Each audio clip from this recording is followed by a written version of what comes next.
So recently, I had the unfortunate moment of having my first parachute malfunction, and it was a high-speed malfunction.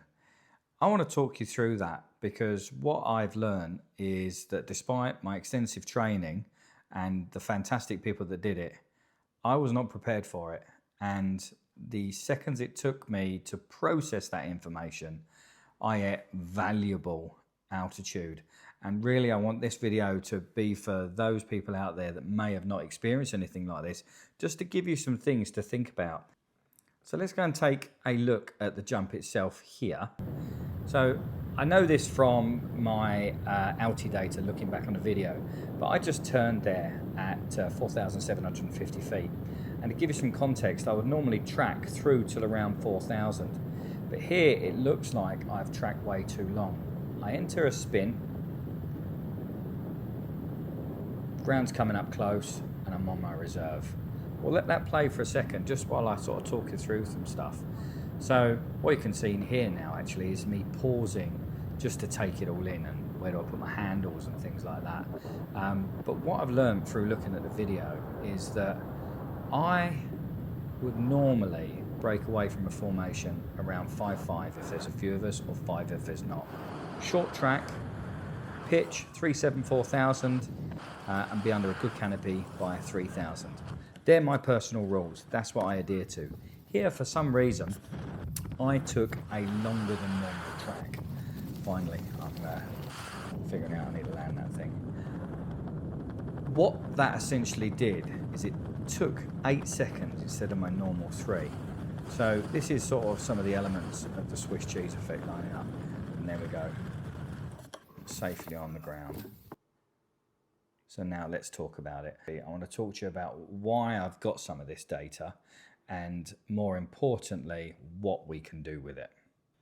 So the first thing here is my track was too long. I took a steady turn. I was in my booty suit, which with my prosthetic, I have struggled to control. So I took a steady turn at 4.7, tracked, and normally it'd be 1, 2, 3, stabilize, belly, wave, and pitch. In the video, we can see that I traveled 8 seconds. So when I came out of my track, went to belly, I was low. I was already at 3,250. Waved off, and then for some reason, as you can see, I started to rotate. Video analysis, I can see that maybe I let my head drop, perhaps de-arched, but essentially I think something goes on with my prosthetic because I've had a gentle 90-degree turn before. What has happened is that I have then started to spin, and I thought, no problem, okay, let's just reset to belly and we'll go again for the second try. But that's where the pause happens, because I reset to belly, look down, and what I'm doing is I'm contemplating, do I have a second go?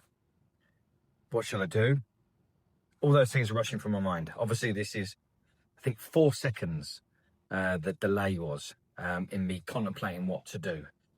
That 4 seconds took me down to 1,700 feet. How I know this, we'll come to in a second. But here's the thing. So like I say, reset to belly. Should I go again? My gosh, it's getting low.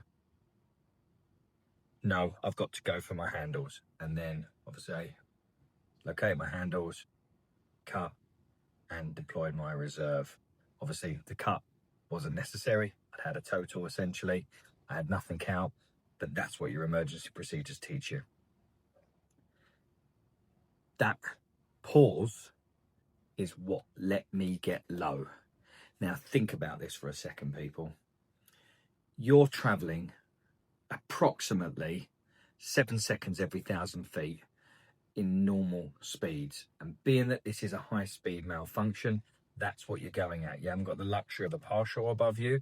You are eating altitude. So if your decision height is, let's for argument's say, 2,500. So you've started the process at 3,500 and your decision height, whether or not you're going to get onto your reserve, is 2,500. That's 7 seconds. I took 4 of those thinking about it. So now you're at 2,500. Your AAD is going to trigger plus or minus a certain amount of feet. and depending on the brand as well, but let's call it 1,000 foot. So that's another 10 seconds. For me, I was at 1,700 when I popped my reserve. I had some deceleration, but unbeknown to me, at around 1,000 feet, my cutter triggered and cut my closing loop. That's how we've been able to get some of the data, because essentially my Vigil did trigger. That data went off to Vigil to help them and me analyze what went on, because one of my immediate concerns was, have I let this go so wrong that my AED had to save me, which messed with my mind for days. In my head, I knew I'd deployed my reserve, but had I? And that was a right head muck up. I won't deny it. The data came back, and unbelievable the amount of data they can get. They told me that basically I started my deployment process at 3,000 feet because of the way the speed changed. And checking back on the video, they were bang on right. And obviously that's at the point where I've come into belly and then put my hand behind. They can see that. That's phenomenal. But what they ascertained essentially is the moment the reserve actually came out due to the speed change was at 1,700. And that's the point, isn't it? I started my deployment lower than anticipated. I'd had that moment where obviously the instability caused me to rethink the deployment while spinning. I had the two chances in my head. I thought about it at height, and the rest is history. You know, looking at the ground, I thought, wow, I'm too low. Because here's another thing. Although I was wearing an audible, either I couldn't hear what was going on, I zoned out, or it just didn't work. Not going to name that because it's going to have a chat with the manufacturers about that myself, just to make sure that all my settings were correct, because it is a relatively new audible to me. Again, I've been jumping with 2 audibles, but for this jump, I just went to my new one, which drives me nuts. I did have an alarm set at 3,500, which I would have thought I'd have heard whilst I was tracking away. I'm waffling on. Really, what I want to be telling you is some things to think about, some honest things to think about now, having gone through this process. My honest opinion now is, one, if I ever have that sense that after I've pitched or I couldn't reach my main handle, to have the fortitude to look at my altitude again, or listen to my audible and not waste any time, get straight onto my reserve canopy. Because obviously, you know, nobody wants to be opening a canopy at 1,700 feet. I landed 1.5 miles off the drop zone. So that process, that delayed time, you know, from 3,500 feet down to your AAD triggering, you know, it's no time at all. Like I say, 7 seconds every 1,000 foot. So the key is here, we've all sort of practiced our normal bad canopy drills and what we would do in that instance, and the fact that when we're doing our drills, we're expecting to be in a semi-upright position. And obviously in the high speed, you know, we're still on belly. Now, I know technically it's there, but it's the same sort of position, but you know, I'm expecting to look down and see ground, and in this case I'm looking down, but the ground's in a completely different place. The other thing to think about as well as your handle positions is, are they going to be in the same place? You know, something to think about as well. If you've got a slightly ill-fitting harness, if you're under canopy and having a malfunction, are handles still here? Or are they here now? You know, it's just sunk into the canopy. Think about things like that. I would sort of now think about under canopy, you know, you've got yourself cleaned up, you know, you're in a holding area. Just have a little sense, you know, have a little look down. Where are they? You know, they might be here when they used to be in here. That's one thing. But the main thing anyway, back to the high speed element, is decision-making time. You know, during the sort of dialogue with the drop zone that this happened at, you know, they'd said, you know, perhaps consider increasing your decision time. And I don't think it was a case of, obviously I mentally meant to take that gap. You know, for me, it was processing speed. It was almost like, is this happening? I've got 250 jumps. That's not a great deal in the great scheme of things. But it still took me a bit of time, 4 seconds, to process what was happening and that I needed to make the decision to move from my main canopy onto my reserve canopy.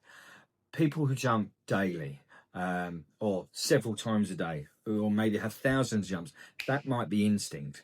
But for somebody at my jump numbers as a fun jumper, that's something to think about. So it's made me rethink the whole sort of process. In actual fact, I've overthought it.